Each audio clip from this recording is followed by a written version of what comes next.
ખેડૂત મિત્રો નમસ્કાર। આજે આપણે ફરી પાછા પુષ્પા હાઇબ્રિડ ડાંગરની વિઝિટ લેવા માટે આવી ગયા છે। અલગ અલગ જિલ્લામાં અલગ અલગ ગામની અંદર ઘણા લોકોએ આ વખતે પુષ્પા ડાંગર બનાવ્યું છે। આના આગલા વર્ષે અને એના આગલા વર્ષે ડેમોમાં હતું। ગયા વર્ષથી આપણે વેચાણમાં લાવ્યા છે ફૂલ ફેઝની અંદર। તો ઘણા બધા ખેડૂતોને પુષ્પા ડાંગર પસંદ આવે છે। તો આપણે નાના પોંઢા, વલસાડ, કપરાડા, સેલવાસ એ બધા પણ વિડીયો યુટ્યુબ પર મૂકેલા છે પુષ્પા ડાંગરના।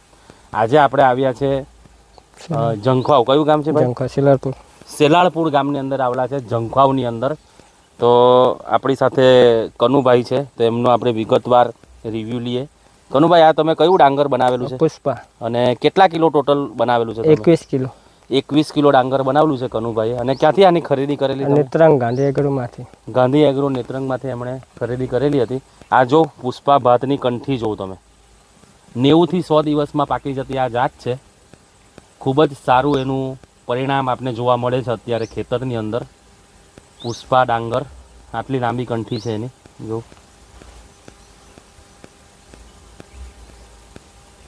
તો કનુભાઈને આપણે પૂછીએ, કનુભાઈ તમે અત્યાર સુધી જે ગયા વર્ષે ડાંગર બનાવેલું તેની અને આમાં સરખામણીમાં તમને શું ફરક લાગે? ફરક છે ને, આમાં સારું છે। કઈ રીતે સારું છે? આ બધે એક સરખી ને બધી રીતના સારી છે। એવું એટલે એક સરખો ઉગારો ને ઊંચા નીચી નથી આની અંદર? તો ગયા વર્ષે બનાવેલું એમાં શું થયેલું? એમાં ઊંચો નીચે હતો, માલ નહીં હરકો, બેડો નીકળેલો હતો। બેડો ગઈ વખતે એમણે જે ડાંગર બનાવેલું તેમાં બેડો માલ નીકળેલો હતો, ઊંચા નીચી ડાંગર થઈ ગયેલી। એની સરખામણીએ આ પુષ્પા ડાંગર એક સમાન ખેતર તમને લાગે છે અને એક સરખો માલ જોવા મળે છે। એની ફૂટ વિશે તમે શું કહેવા માંગો? ના, ફૂટ બી સારી છે ને ફૂટ? અને બીજી ખાસ વિશેષતા શું છે આની અંદર? ના, ડાંગર સારું છે બધા, દર વર્ષે કરતા સારામાં સારું ડાંગર। તમે સંતુષ્ટ છો ને પુષ્પા ભાત બનાવ્યું? ટોટલ 21 કિલો બનાવ્યું? 21 કિલો। તો તમે ખેડૂત મિત્રોને શું કહેવા માંગશો? ના, બનાવવું તો આ બનાવાય ને પુષ્પા ડાંગર? બનાવાય। તો ખેડૂત મિત્રો, પુષ્પા ડાંગર બનાવવા જેવું ડાંગર જિંદગીમાં એક વખત, બરાબર? તો કેના સીડ્સની આ હાઇબ્રિડ વેરાયટી છે પુષ્પા। ગાંધી એગ્રો સેન્ટર નેત્રંગમાં તમને મળી જશે। તો ખાસ કરીને આવતા વર્ષે ફક્ત અને ફક્ત પુષ્પા ડાંગર જ વાવવું। કેના સીડ્સ પુષ્પા ડાંગર। જો મિત્રો આ પુષ્પા ડાંગરની કંઠી, સમગ્ર ખેતર પુષ્પા ડાંગરનું છે। એક સમાન છોડ, એક સમાન કંઠી, કોઈ પણ ભાત ઊંચું નીચું નથી થતી। અને ફૂટાળો એનો ખૂબ જબરજસ્ત, ફૂટ પણ વધારે। ઉત્પાદનનો બેતાજ બાદશાહ એટલે પુષ્પા હાઇબ્રિડ ડાંગર, કેના બ્રાન્ડનું પુષ્પા। આ સમગ્ર ખેતર પુષ્પા ડાંગરનું છે। 90 થી 100 દિવસમાં પાકતી આ જાત, ઓછા ખાતરે પાકી જતી જાત, ઉત્પાદનમાં નંબર 1, ઉપલા પાણીએ પાકી જતી જાત, બરાબર ને કનુભાઈ? હા। તમે બીજું પાણી આપવાની જરૂર નથી પડતી?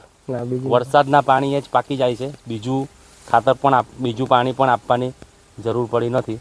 તો ખાસ જે લોકો વરસાદની ઉપર ડાંગરની ખેતી નિર્ભર રાખે છે, જે ખેડૂતો, તેના માટે આ આશીર્વાદ રૂપ ગણી શકીએ આપણે। અને કનુભાઈ, કેટલા દિવસમાં આ પાકી જાય છે? આ 90 દિવસમાં, હમણાં હજી 20 દિવસ બાકી, 20-30 દિવસ। 20 દિવસ બાકી, 90 દિવસે પાકી જાય, બરાબર? એટલે આ 75 થી 80 દિવસનો ક્રોપ થયો છે? હા, થઈ ગયા। અત્યારે હાલમાં આ તમે જે ક્રોપ જોવો છો તે 70 થી 75 દિવસનો ક્રોપ છે। અને 90 દિવસે કમ્પ્લીટ પાકી જશે, એમ પાકવા જ માંડ્યું છે થોડું થોડું। તો જે લોકો વરસાદના પાણીની ઉપર પોતાની ખેતી ડાંગરની આધારિત રાખે છે, નિર્ભર રહે છે, તેના માટે આશીર્વાદ રૂપ ડાંગર એટલે પુષ્પા ડાંગર તમારે ખરીદી કરવી હોય તો ગાંધી એગ્રો સેન્ટર નેત્રંગ, નરેશભાઈને ત્યાંથી તમને આરામથી મળી જશે।